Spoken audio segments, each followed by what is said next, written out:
All right. Occupy Boston. So, why are you here at Occupy Boston? I'm here at Occupy Boston because I'm a member of the ISO. What is the ISO? That's the International Socialist Organization. I'm here because I want to help the movement grow, and I also want my organization to grow out of the movement because a lot of people here have the exact ideas that us socialists are working for. Some of them don't know it, but and we're not here to take over the movement. What we're here to do is we're here to provide our perspective on history. We're here to provide our analysis on economics and politics, so that this movement can grow and become more fruitful. So, what has been your experience of either Boston or any other places you've attended with the Occupy movement thus far? So I was down at New York last weekend for about 5 days, and the movement there is a lot bigger than it is here. It was a great experience. I think you see wherever you go that there are a lot of really political people, really looking for. Everyone here agrees that our system is not working, and that there are a few people who have all the power and all the wealth. What people are really looking for is an alternative to that system. So anyone can deconstruct it. People are looking for ways to rebuild it as something else, and that's where organized politics and left politics come into practice. Now, have you been following, along with obviously Occupy New York, have you been following international events as well? Yes, I've been. If you look at what's happening in the European Union, obviously Europe has a different political history than us. They're a lot more angry at what they have because their expectations are so much higher of their standard of living. And while we're under attack on both sides of the Atlantic, the Europeans are a few steps ahead of us in their fight for socialism. Which means for actual democratic control of their society. Now, thus far, where do you think the movement at Boston or elsewhere is going to go from here? I think that the movement, the Occupy movement, is. I don't think it's not gonna cause a revolution. It's not the revolution, but it certainly has a role to play in the developing consciousness of the masses.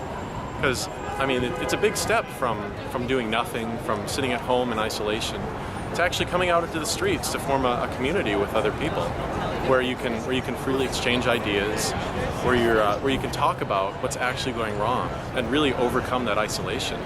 So it's a step in the right direction. And what we really need is to up the ante, basically, to improve the information circulation and improve the politics of everyone here, because a lot of people here have been victimized by the media, which is corporate controlled.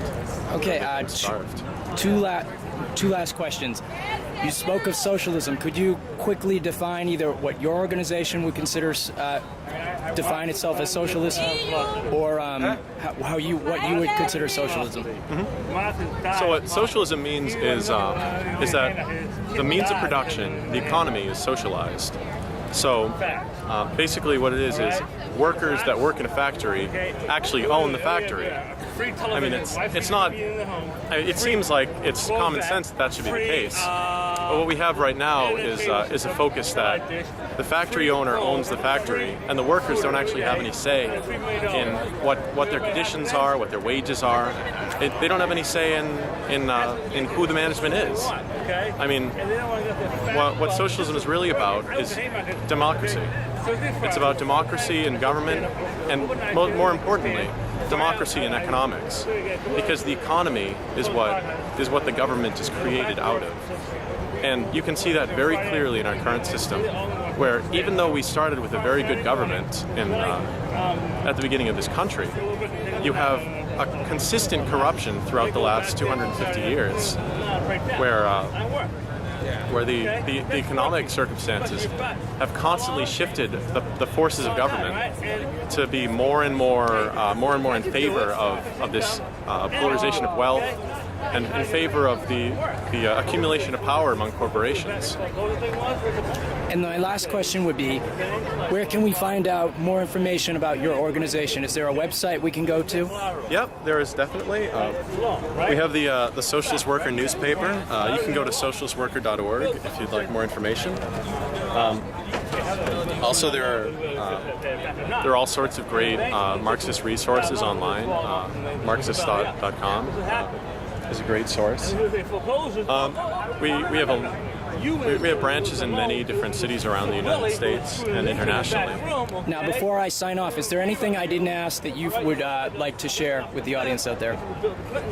Yeah, I'd like everyone out there to know that. So first of all, if you're watching this, you're not part of the 1%, but that you actually have the power in this economy. That now it seemed like the ruling class uses all these different means of coercing you to make you feel isolated, to make you feel like you have no power to change things.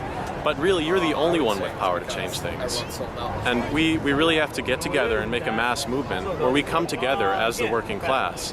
And we can change everything. We can remake society to actually be democratic so that we can actually be free. All right, this is Enaa with the ISO. Thanks for talking to me. Thank you.